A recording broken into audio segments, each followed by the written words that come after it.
Uy! May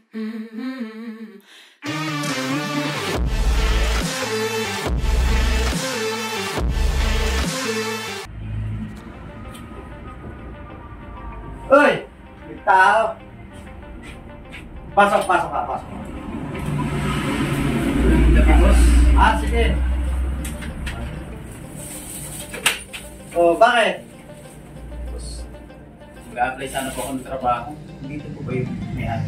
Sige. Mapo ka. Dito, mapo ka. Anong dala mo? Mga damit po.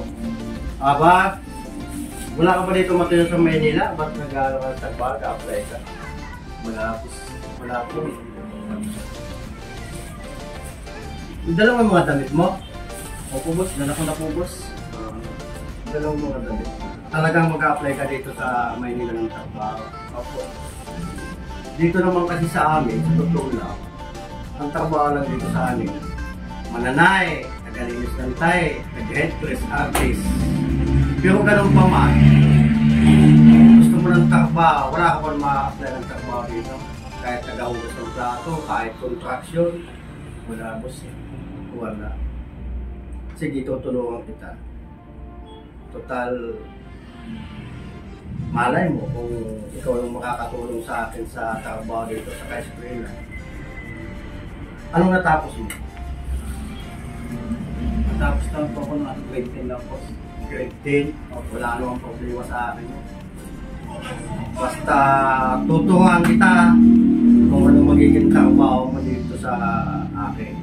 Ang gusto ko lang, yung tapat ka dito sa mga kasama mo. Una mong kakaibigan dito, yung mga katrabaho mo, pakikisamaan mo. Kasi ako, lagi naman akong wala eh. Kaya magiging pakisamaan mo dito maigi, yung mga katrabaho mo, ibali ng ako kasi yan yung bilang mga kasama mo dito sa araw-araw. Saka unang-unang mong pakisamaan yung mga kasama mo dito sa trabaho. Yan ang importante. Kasi pag gusto ka nilang katrabaho, kahit anong trabaho dito sa Kaeskwela, tuturuan ka nila. Bawa, turuan ka namin mag-press. Yan mga kasama mo, mga mananahe yan, hindi naman sa pagbuwan, tuturuan ka nilang manahe. Tuturuan ka nilang maglinis ng tahe. Tuturuan ka nila kung ano-ano pa naman, kung ano-anong gagawin mo lang dito sa akin, kung anong naituturo mo sa Kaeskwela. Hindi naman ako naghahanap ng talagang masipag eh. Ang importante lang sa akin talaga dito, yung sumusunod. Kasi madali ang trabaho pag nagkakaisa kayo. Mananay, ikaw, madali ang trabaho. Ano yung palaki ka? Binata ka ba o may asawa?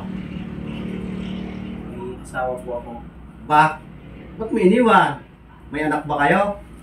Meron boss, kaso nagkaroon ng problema kasi. Oh, mahirap yan. Mamaya may problema ka pala. Mamaya tanggapin kita, magkaroon din ako ng problema. Pero nag-away kayo mag-asawa. Tungkol naman saan ang away nyo? Kung tungkol naman saan yung away nyo? Away paghugas ng plato ba? O sa paglalaba lang? Anong away na pinagmulan nyo lang?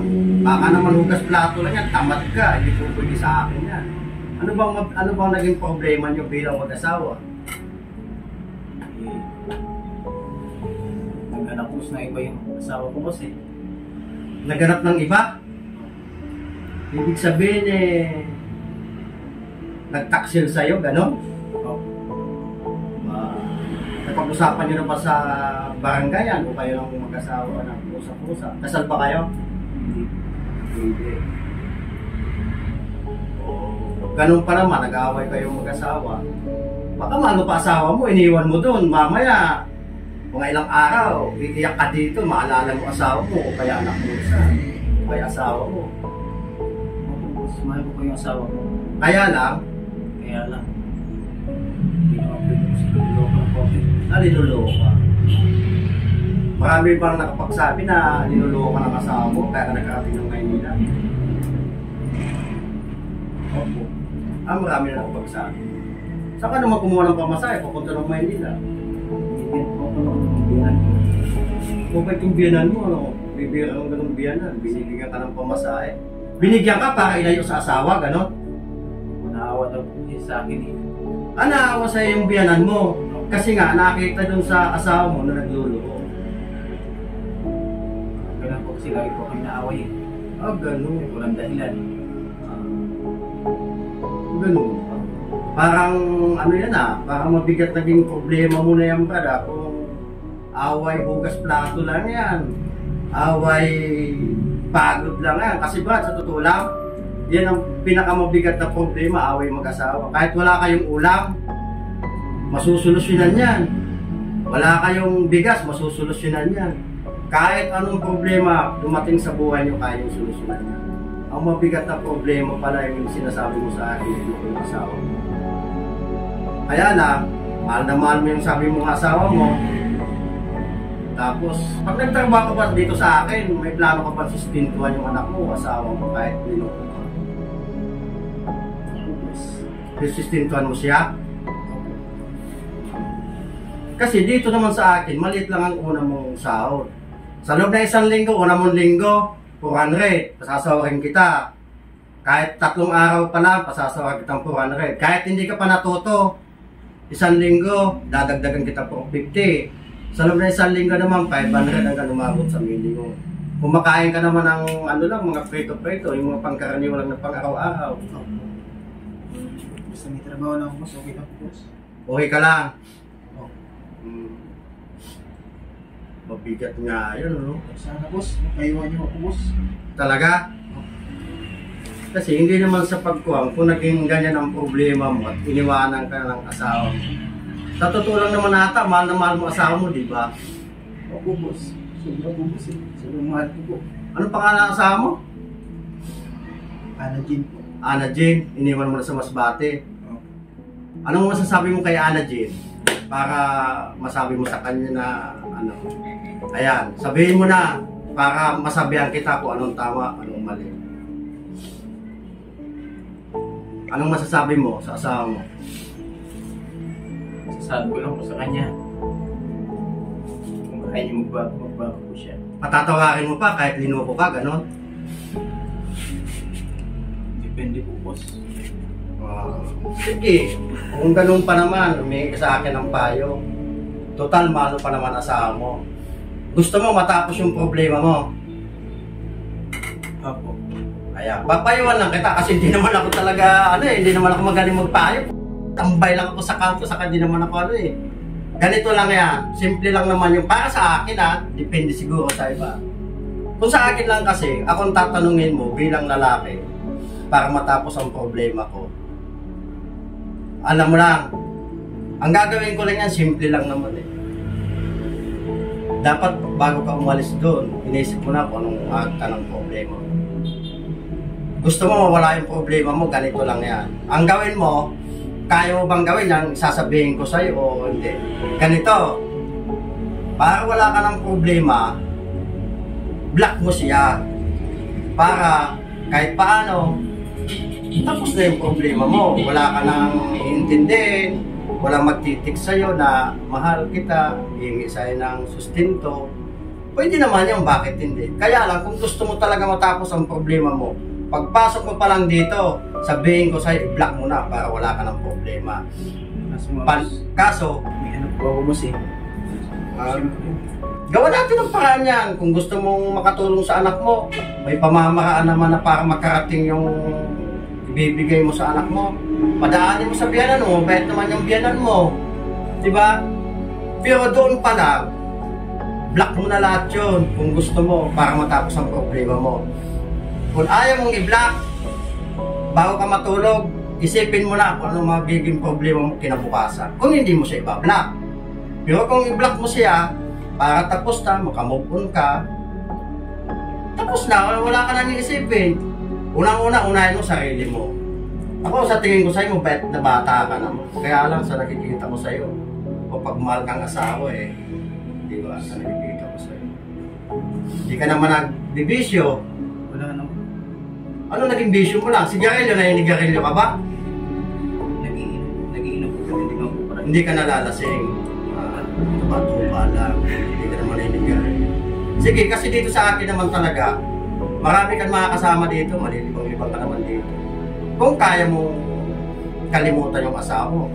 Pero pag hindi mo kayang kalimutan, walang ibang makakatulong yan, sarili mo. Kami, mga barkada mo, magsasabihan ka namin kung ano man ang dapat. Pero hindi naman lubusan kasi walang makakatulong talaga sarili mo. Tandaan mo, nagloko asawa mo, hindi basta-basta problema yan. Sabi ko nga sa'yo, kung walang ulam, masusolusyonan yan. Pagod. Kung mapagod ka, magtrabaho ka maghapon, magpahinga ka lang. Wala na yung pagod mo eh. Kaya lang, naging problema mo. Medyo mabigat-bigat. Kaya sabi ko sa'yo, ang sabi ko lang sa'yo, kung gusto matapos yung problema mo, i-block mo na para wala ka nang isipin. Kung hindi mo i-block yung asawa mo, bago ka matulog sa gabi, isipin mo na magiging problema mo. Yan lang may papayo ko sa'yo. Ngayon, Paano yung anak ko, boss? Wala po. yan. Yan ang gusto mo. Hindi matatapos ang problema mo.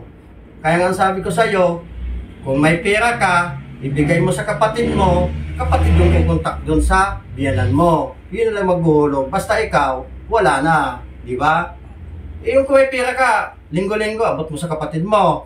Kamo kapatid, ibigay mo to doon sa biyanan ko. Kasi yun naman talaga nakakatulong-tulong. Pero komunikasyon, alisin mo na yon. Kasi unang-una, hindi matatapos ang problema mo hanggat may relasyon, may ano pa kayo, may ugnayan pa kayo dun eh. Siyempre, naghihintay ka, lagi niyan, cellphone, baka mag-text yung asawa mo o kaya anak mo. Siyempre, di mo naman yun mawawala sa isip mo. Sabi mo nga, mahal na mahal mo. Ngayon, kung maghihintay ka, kailan ka move on? Sige, tanungin kita. Hindi naman po pwedeng pag naalala mo sa gabi, iyak ka. Isipin mo na lang para makamove on ka. Huwag mo isipin yung masasaya. Ang isipin mo, lahat ng ginawa sa'yo masasama para makamove on ka. Tapos, ayan, doon na tayo sa trabaho. Dito, total. Sige, ganito na lang. Tatanggapin kita. Dito ka matutulog sa taas. Wala namang problema sa akin. Makakasama mo, sila lang din. Basta una-unang mong tatandaan, manalig ka lang sa Diyos. Matatapos ang problema mo. Una mong pakisamaan ang mga katrabaho mo. Kasi yan ang unang-una natutulong sa'yo. Anuin mo naman yung kapatid mong malayo, magulang mong malayo, samantalang ang katrabaho mo. Pag tinawagan mo, yan unang makakatulong sa'yo. Tanggap na kita. Umpisa ka bukas, walang problema sa akin. Hindi na kita hanapan kung ano-ano. Pasok ka na sa akin. Ilang taon ka na? 28 na po. 28. Sige, dito ka na pumasok. Para sigurado. Sige, salamat. Yung bag mo, pasasamahan kita sa tao, akyat mo na doon. Ayan, tara.